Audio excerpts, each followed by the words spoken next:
जय हिंद। कल के वीडियो में हम आपको बताए थे कि चाइना अपनी फौज को 2.5 किलोमीटर पीछे खींच लिया है और भारत भी अपनी फौज को बुला लिया है लगभग 1 किलोमीटर पीछे। ये दोनों ही फौज एक दूसरे की बात को रेडी हो गए थे, लेकिन अभी एक नया विवाद सामने आ गया है। चाइना जो है वो गलवान घाटी से पीछे हटने को तैयार नहीं है। उसका कहना है कि हम एक ही शर्त पर पीछे हटेंगे जब भारत अपनी सड़क निर्माण कार्य को पीछे रोकेगा। इसके बदले भारत सरकार ने भी बहुत ही कड़ा एक्शन लेते हुए पूरा चाइना का जो LAC पड़ता है, यहाँ से लेके कश्मीर से लेके पूरा अरुणाचल प्रदेश का एरिया में यहाँ पर अपनी मिलिट्री तैनात कर दिया है। ये बहुत ही बड़ा सिचुएशन क्रिएट हो गया कि पूरे बॉर्डर पर फौज तैयार हो गई है और नेवी भी तैयार बैठी है नीचे से। तो समझते हैं गलवान घाटी को लेकर चाइना इतना सेंसिटिव क्यों है और दौलत बेग ओल्डी और सियाचिन से इसका क्या कनेक्शन है। देखिए, जो सड़क को लेकर विवाद चल रहा है ये काफी पुराना है। 90 के दशक में जॉर्ज फर्नांडिस थे जो अटल बिहारी वाजपेयी जो प्रधानमंत्री थे तो वो रक्षा मंत्री थे। इन्होंने कहा कि जो चाइना से लगने वाले बॉर्डर एरिया है वो सेफ नहीं है, वहाँ स्ट्रेटेजिक सड़कों का बहुत ही अभाव है। स्ट्रेटेजिक सड़कें उन्हें कहते हैं जिस पर तोप टैंक कितने भी भारी व्हीकल्स को ले जाएंगे कोई असर नहीं करता है। बरसात हो, कितने भी खराब मौसम हो, कुछ प्रभाव नहीं पड़ता है। भूकंप के दौरान भी वो अपनी क्षमता को बनाए रखते हैं। अतः उन्हें आप कह सकते हैं कि हमेशा आपके लिए वो रेडी रहते हैं स्ट्रेटेजिक सड़कें।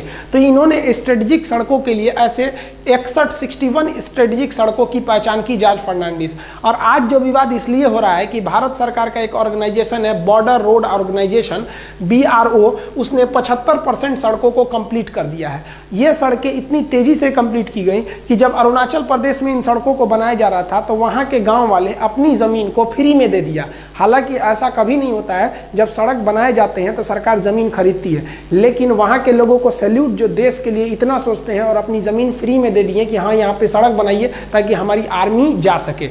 अब यही सड़कें जो हैं ये यहाँ बन रही है आपका लद्दाख के एरिया में दौलत बेग ओल्डी सेक्टर में। इसको लेकर चाइना ज्यादा विवाद कर रहा है। देखिए, एक सड़क है जिसका नाम है दारबुक स्योक। ये स्योक नदी को पार करके जाती है। दारबुक नाम के जगह से स्टार्ट होती है इसलिए इसे दारबुक स्योक कहते हैं। जब ये एकदम ऊपर दौलत बेग ओल्डी तक पहुंच जाती है तो इसकी लंबाई हो जाती है 250 किलोमीटर।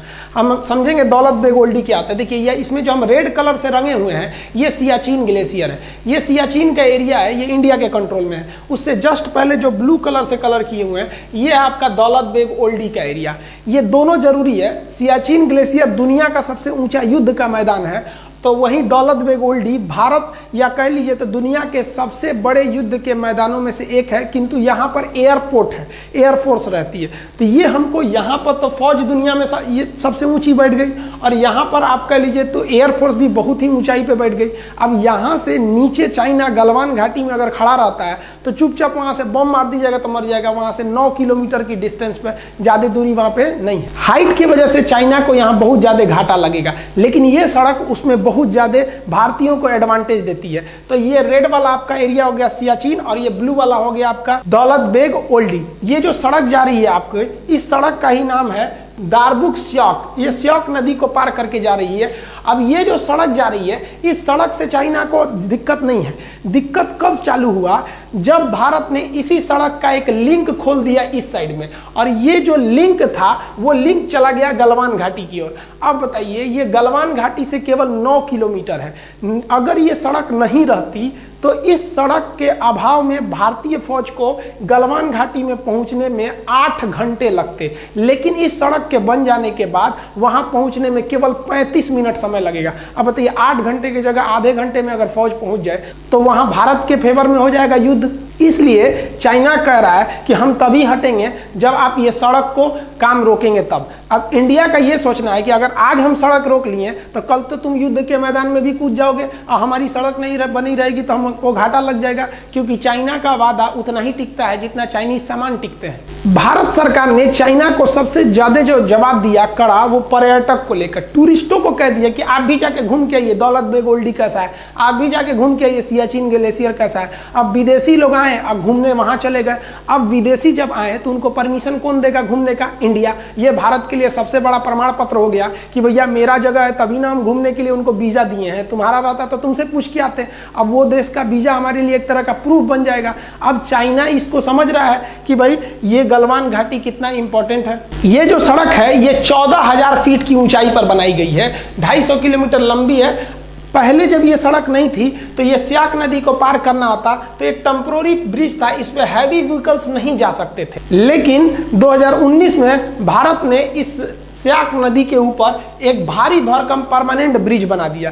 इस ब्रिज के बनने के बाद आर्मी के भारी भरकम व्हीकल, तोप टैंक इत्यादि को भी ले जाया जा सकता है। अब वहां पर हथियार पहुंचाने में भी दिक्कत नहीं होगा, इसलिए चाइना को ज्यादा डर लग रहा है इसके वजह से, इन सड़क और पुल के वजह से। लेकिन वो खुल के नहीं कर रहा है, हम हिंदुस्तानियों को वो फंसा के रखा है, मीडिया के थ्रू दबाव बनवाना चाह रहा है कि गलवान घाटी को विवाद है। विवाद गलवान घाटी को है ही नहीं है, विवाद चाइना को इस बात का है कि ये सड़क को नहीं रोकेंगे तो गलवान घाटी होकर भी चाइना का नहीं रहेगा, क्योंकि हाइट से हम लोग 14,000 फीट की ऊंचाई से हम लोग आराम से देख लेंगे ओ चाइना क्या कर रहा है तुम वहां पर। युद्ध के मैदान में सोचा ईंटा चला के मार देंगे हम लोग।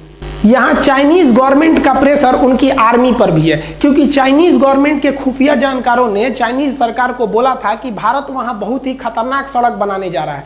लेकिन चाइनीज गवर्नमेंट ने जब आर्मी से पूछा तो उनके आर्मी वालों ने कहा कि इतना भयानक भयानक पहाड़ है, वहां सड़क बनेगा कैसे? देख रहे हैं पूरा सीधे सीधे ढलान है, कहां से अच्छा सड़क बन पाएगा? इतना बड़ा बड़ा पहाड़ है, सड़क नहीं बन पाएगा। गवर्नमेंट आप टेंशन नहीं लीजिए, हम लोग है ना। दिक्कत कब हुआ? जब ये सड़क बनकर तैयार हुआ तब। देखिए ये सड़क ऐसा बना दिया, इंडिया वाले भी बताइए इतना भयानक सड़क बना दिया सब। अब इसमें जो सेना की जो गाड़ियां चलती हैं वो बुलेट ट्रेन की तरह भाग रही हैं सब। इन सड़क पर पानी भी नहीं लगेगा, क्योंकि जहां तक सड़क गई है वहां तक पैरेलल नाला लेके गया है, दोनों ओर से पानी भी नहीं लगेगी। स्ट्रेटेजिक सड़क इतनी भयानक लग गई कि चाइनीज सरकार अपनी आर्मी पे भड़क गई कि रे चोट्टा कहीं का, तो बोला था कि सड़क नहीं बनेगी, कौन सी बना दिया देख तो। अब युद्ध के मैदान में धड़ाक से फौज उतार देगा, तू लोग मुंह ताकते रहना। चाइनीज सरकार का उनकी आर्मी पर गुस्सा एक बात और से है कि ये जो दौलत बेग ओल्डी है, इस दौलत बेग ओल्डी पर जब भारत ने अपनी एयरफोर्स को उतारा था तो एएन नामक विमान को उतारा था। ये छोटा सा जहाज है, इसमें 30-40 लोग बैठते हैं।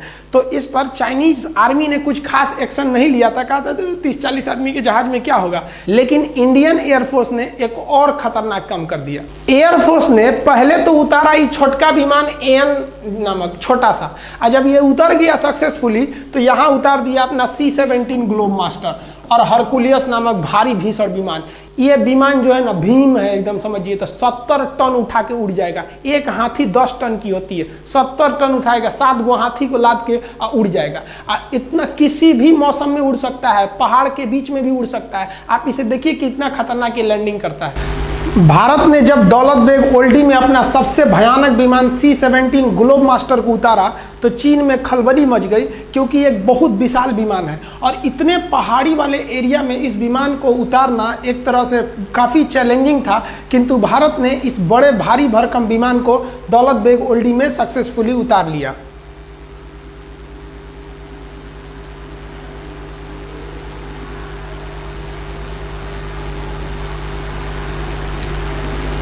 C-17 वर्तमान समय में भारत का सबसे बड़ा परिवहन विमान है। इससे बड़ा अभी वर्तमान में कोई परिवहन विमान उपस्थित नहीं है। चाइना को मेन डर है दौलत बेग ओल्डी में भारतीय एयरफोर्स का जो बेस बनाया गया है अड्डा, वहां से, क्योंकि वो इतनी ऊंचाई पर एयरबेस है कि वहां से विमानों को ऑपरेट करना काफी सिंपल है और उतनी हाइट पर चाइना को पहुंचने में बहुत दिक्कत होगा। और वहां ऑलरेडी इंडियन एयरफोर्स अवेलेबल है। अब ये एयरफोर्स अगर चाइना के ऊपर दौलत बेग ओल्डी से धावा बोल दिया तो चाइना कुछ नहीं कर सकता है, क्योंकि सड़क अगर बन गई तो आर्मी सड़क से आएगी और चाइना अगर सड़क को तोड़ना चाहेगा तो ये देखिए ये बैठे हैं सब आराम से, दौलत बेग ओल्डी से धो देंगे सब वहां पे। तो चाइना को लग रहा है कि अभी रोक लो इंडिया को ये सड़क बनाने से, नहीं तो गलवान घाटी निकल गया उनके हाथ से।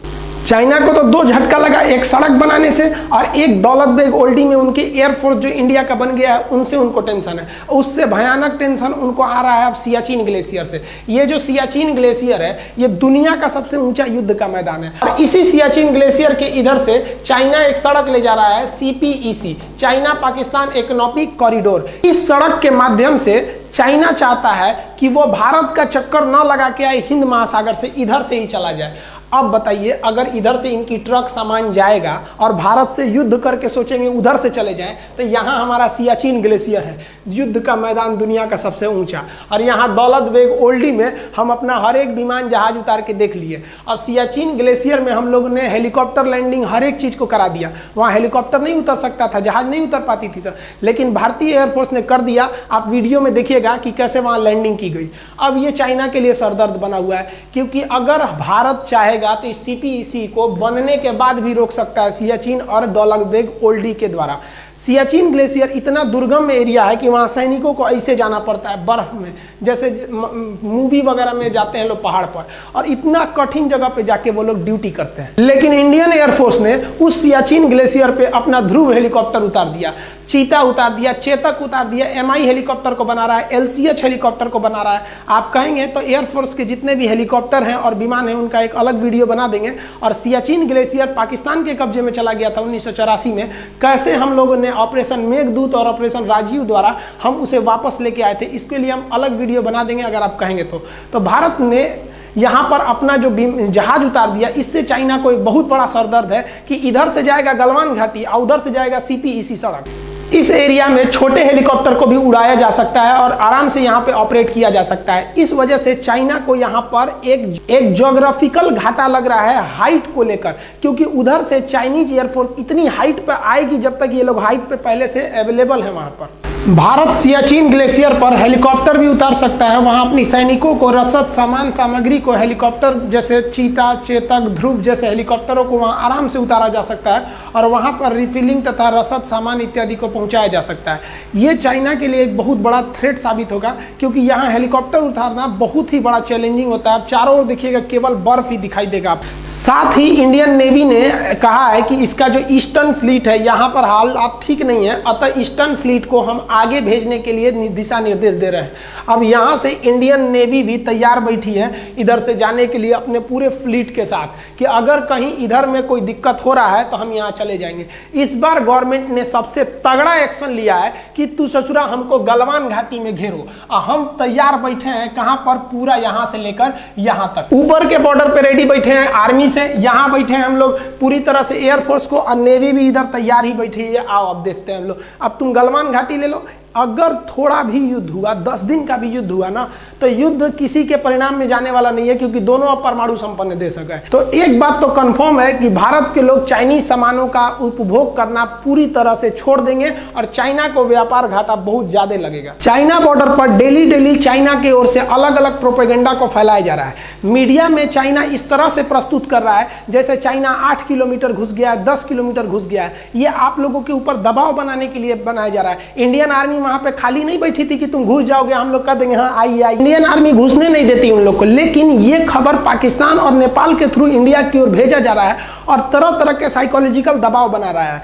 आप भी ये सोच रहे होंगे कि इंडियन आर्मी क्या कर रही थी, ये केवल उनका दबाव है ताकि आप ये सोचकर डर जाइए कि आप चाइना से मुकाबला नहीं कर सकते। ये बात गलत है कि चाइना हमारे ऊपर दबाव बना रहा है या हमारे फौजी उनको घुसने के लिए अंदर जगह दे दिए थे, एकदम गलत है। ये सही है कि स्टैंड ऑफ हुआ है, दोनों आर्मी खड़ी है, लेकिन ये खबर गलत है कि वो हमारा 8 किलोमीटर कब्जा कर लिया है, 6 किलोमीटर कब्जा कर लिया है। ये आपको फेसबुक, व्हाट्सएप इत्यादि के माध्यम से जानबूझकर आप पे दबाव बनाने के लिए किया जा रहा है। इंडियन आर्मी पूरी तरह स्टिक है। अगर हम डरे होते तो कभी भी इतना बड़ा एक्शन नहीं लेते कि इस कोरोना के बीच में भी अपनी पूरी फौज को लगा देते पूरे LAC पर। नेवी को भी हम लोग तैयार रहने के लिए बोल सकते थे, एयरफोर्स को भी बोल दिए। और अभी हाल ही में अमेरिका से एक तो गुप्त समझौता की ओर भारत बढ़ रहा है कि अगर हथियार, गोला बारूद की कमी हुई तो आप तुरंत सप्लाई दे सकते हैं या नहीं। ये भी अभी बात चल रही है भारत और इजराइल और अमेरिका के बीच में। अतः भारत अगर पीछे हटने के मूड में रहता तो ये सब कुछ नहीं करता। हमारे हिसाब से भारत सरकार ने जो पूरे LAC पे फौज लगा दिया वो एकदम बेस्ट काम किया है। आप क्या सोचते हैं, गवर्नमेंट ने ये डिसीजन सही लिया या गलत लिया?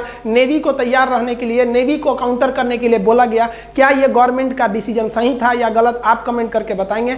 जैसा अपडेट होगा फिर बताएंगे। मिलते हैं अगले वीडियो में, तब तक के लिए जय हिंद।